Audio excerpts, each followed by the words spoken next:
Hello students, I'm back with two important questions on rotational motion. So let's have a look at the first one. So what you see here is a rod of mass m and length L hanging vertically down through a pivot at its end A as shown. And we can also see a particle of mass m approaching the other end of the rod with speed v. So what's the problem says? Particle of mass m is moving with speed v, collides with the rod at point B and stick to it. Okay, the angular speed of the rod just after the collision. तो देखिए क्या हो रहा है, ये particle जब इस rod के एंड बी से टकराएगा तो टकराने के बाद इसको स्टिक कर जाएगा और ये एंड रॉड इसके अबाउट रोटेट करेगी पॉइंट ओ के अबाउट. तो जब रोटेशन स्टार्ट करेगी जस्ट आफ्टर कोलिजन तो कितनी एंगुलर स्पीड से रोटेशन होगा ये हमें पता करना है, राइट. तो लेट्स चेक कि इसमें क्या क्या हो सकता है. तो देखिए इस पर कौन कौन से फोर्सेस लग रहे हैं. बिल्कुल बेसिक आइडिया हमारे रहते हैं लॉज ऑफ मोशन के कि भाई सबसे पहली चीज़ तो इसके ऊपर इसका वेट लग रहा होगा, right, vertically down through the centre of mass और centre of gravity you can say. दूसरी इसके ऊपर फोर्स पाइवट से लग रही होगी जो कि इसके वेट को रोक रहा होगा. These are the forces before collision, right. और ये रॉड अभी इक्विलिब्रियम में है, कोई इसके ऊपर फोर्स एक्स्ट्रा नहीं है, नेट फोर्स जीरो है, right. Now what will happen when this particle will hit the end B. तो भाई पार्टिकल जो है रॉड के ऊपर कुछ फोर्स लगाएगा और उतनी ही फोर्स बदले में रॉड पार्टिकल के ऊपर अपोजिट डायरेक्शन में लगाएगी.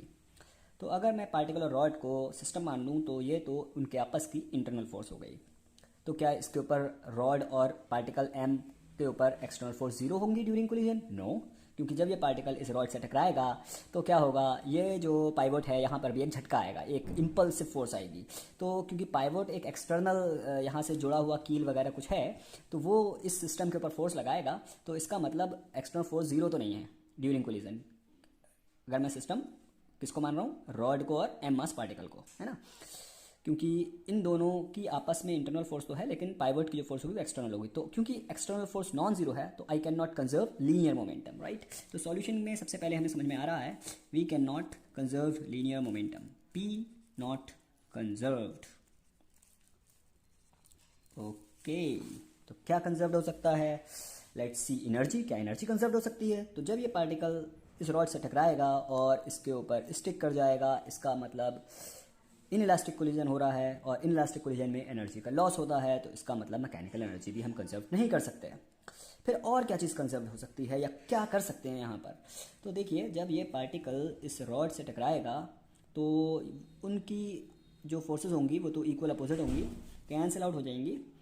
और अगर हम टॉर्क की बात करें तो इस पॉइंट के अबाउट टॉर्क अगर देखना चाहें कि कुछ नेट टॉर्क आ रही है नहीं आ रही है, तो ड्यूरिंग कोलिजन जो इन दोनों की इंटरनल फोर्स है उसकी टॉर्क तो कैंसिल आउट हो रही है.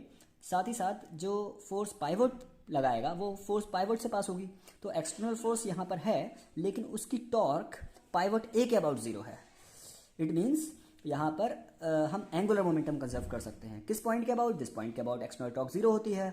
तो यानी कि मुझे पता चल गया है हम एंगुलर मोमेंटम को कंजर्व कर सकते हैं सिस्टम पर. Angular momentum is conserved about the pivot point A. Okay, now here we go.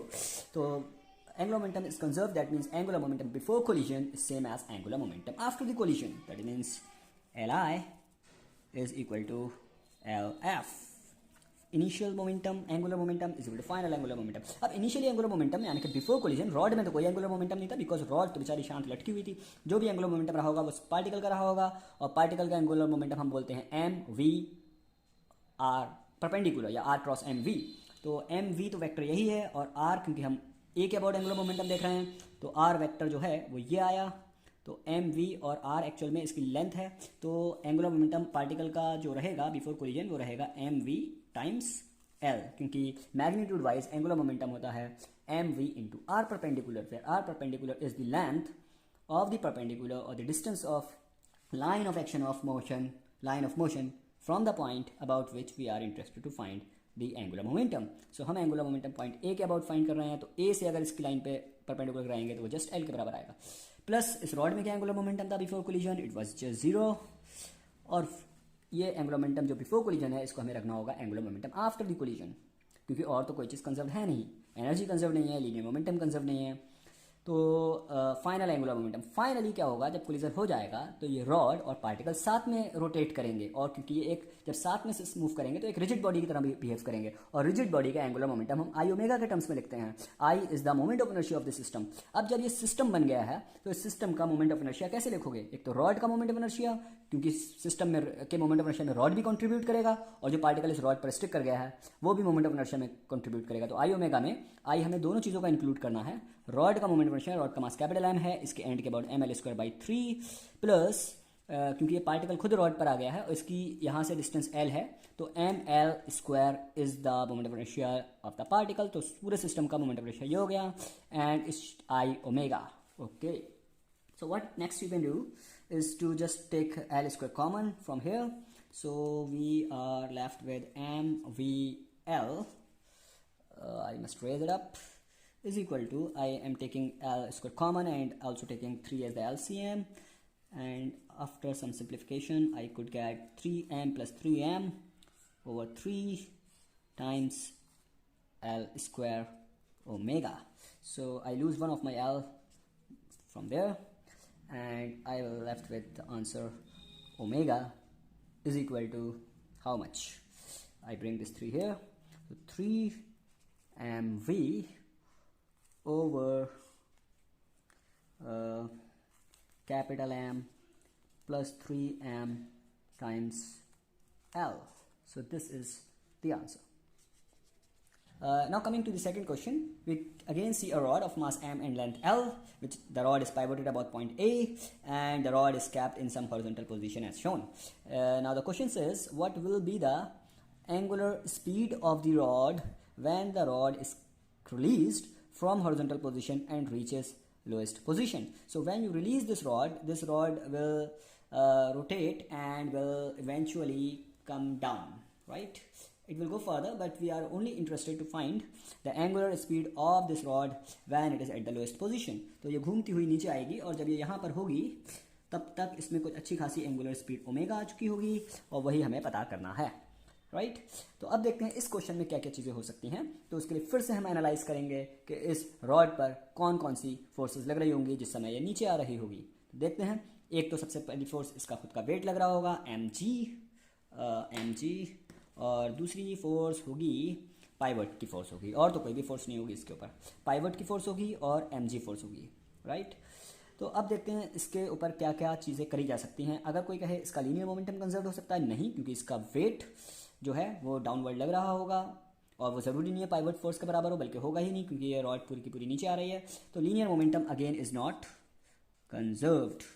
तो सॉल्यूशन में हम सबसे पहली चीज़ ये बोलेंगे कि P is not conserved because linear momentum तभी कंजर्व्ड होता है जब एक्सटर्नल फोर्सेस ज़ीरो होती हैं, पर इस रॉड के ऊपर during its fall external forces are not seem to be zero. तो क्या एंगुलर मोमेंटम कंजर्व्ड होगा? एंगुलर मोमेंटम तब कंजर्व होता है जब इसके ऊपर नेट टॉर्क जीरो हो। तो देखिए जब ये रास्ते में आ रही होगी तो इसका जो वेट है वो इसके सेंटर से पास हो रहा होगा, सेंटर से पास हो रहा होगा, यानी कि यहाँ से वेट की line of action of force यहाँ से पास हो रही होगी, प्लस इसके अलावा पाइवट भी फोर्स लगा रहा होगा। तो इसके ऊपर इस जगह से भी फोर्स लग रही है और इस जगह से भी फोर्स लग रही है। तो अगर आप एंगुलर मोमेंटम यहाँ से कंजर्व कर यहाँ के अबाउट लेना चाहें तो mg की टॉर्क नॉन जीरो हो जाएगी, और अगर mg के अबाउट टॉर्क देखना चाहें तो वो पाइवट के पॉइंट टॉर्क नॉन जीरो हो जाएगी। तो ना ही टॉर्क पाइवट के अबाउट जीरो आ रही है, ना ही mg के अबाउट जीरो आ रही है। Leave aside the other points. तो इसका मतलब ये हुआ कि इस रॉड के ऊपर हम एंगुलर मोमेंटम भी कंजर्व नहीं कर पा रहे हैं, क्योंकि हमें कोई भी ऐसा पॉइंट नहीं मिल पा रहा है जहाँ पर टॉर्क जीरो हो। तो L is not conserved. Now अब क्या करा जा सकता है? तो सोचिए जब ये रॉड नीचे आ रही है तो इसके ऊपर वेट लग रहा होगा जो कि एक कंजर्वेटिव फोर्स है, और पाइवट की फोर्स ज़रूर पाइवट से पास हो रही होगी, पर वो पाइवट के पॉइंट से पास हो रही है और पाइवट का पॉइंट कहीं डिस्प्लेस नहीं हो रहा है। इट मीन्स पाइवट पर जो फोर्स लग रही है वो वर्क नहीं कर रही है, क्योंकि फोर्स तभी वर्क करती है जब वो जिस पॉइंट पे लगे उस पॉइंट को डिस्प्लेस करे। तो mg तो सेंटर ऑफ मास पे लग रही है और mg डिस्प्लेस होकर फाइनली कहाँ आ जाएगा? इसका सेंटर ऑफ मास डिस्प्लेस होकर यहाँ आ जाएगा। तो सेंटर ऑफ मास में तो डिस्प्लेसमेंट हुआ है, तो mg ने तो वर्क किया है, लेकिन पाइवट फोर्स ने कोई वर्क नहीं किया है। तो the only force which is doing work here is the gravitational force, its weight mg, और ग्रेविटेशनल फोर्स एक कंजर्वेटिव फोर्स है। That means what we can do, we can conserve mechanical energy. तो यहाँ पर हम मैकेनिकल एनर्जी ज़रूर conserve कर देंगे। Mechanical energy is conserved. तो यहाँ हमें जो है समाधान मिल गया कि मैकेनिकल एनर्जी कंजर्व हो रही है। तो मैकेनिकल एनर्जी कंजर्व करने के लिए हम क्या करते हैं, total mechanical energy at this location will be same as total mechanical energy at this location. और mechanical energy comprise of kinetic energy and potential energy. तो before we write our actual equation for energy conservation, हमें potential energy का सबसे पहले क्या बनाना पड़ता है, reference बनाना पड़ता है। तो एनर्जी कंजर्वेशन लगाने से पहले मैं क्या करता हूँ, एनर्जी कंजर्वेशन के लिए, पोटेंशियल एनर्जी के लिए कोई ना कोई रेफरेंस ले लेता हूँ कि हम पोटेंशियल एनर्जी को जीरो कहाँ माने, कहीं भी आप मान सकते हैं। तो मैं अपने हिसाब से ये लोएस्ट पोजीशन को ही रेफरेंस मान लेता हूँ पोटेंशियल एनर्जी का। तो अब एक बार आपने रेफरेंस डिसाइड कर लिया पोटेंशियल एनर्जी का, तो हम मान लेंगे कि जब ये यहाँ पर था तब पोटेंशियल एनर्जी रेफरेंस पे अगर कोई मास आ जाए तो उसकी पोटेंशियल एनर्जी जीरो हो जाएगी। तो चलिए अब हम मैकेनिकल एनर्जी कंजर्व कराते हैं। उसके लिए हमें लिखना होगा mechanical energy here is equal to mechanical energy here. So mechanical energy means kinetic energy plus potential energy. तो kinetic energy at this location, initial location, and potential energy at initial location, this is the total mechanical energy initially, and it should be equal to the total mechanical energy finally when the rod is down here. So this should be equal to the kinetic energy final plus potential energy final. Alright, तो भाई जब rod initially यहाँ पर थी तब तो rest में थी, तो इसकी इनिशियल काइनेटिक एनर्जी होगी जीरो, प्लस इनिशियली इसकी पोटेंशियल एनर्जी होती है mgh, where h is the height from the reference. तो अगर इसका सेंटर ऑफ मास इस समय यहाँ पर है, क्योंकि इनिशियली रॉड हॉरिजॉन्टल थी, तो रेफरेंस इसकी हाइट इसकी खुद की लेंथ के बराबर होगी। तो इस रॉड की इनिशियली पोटेंशियल एनर्जी हो जाएगी mgl, oh capital M G and small l, right.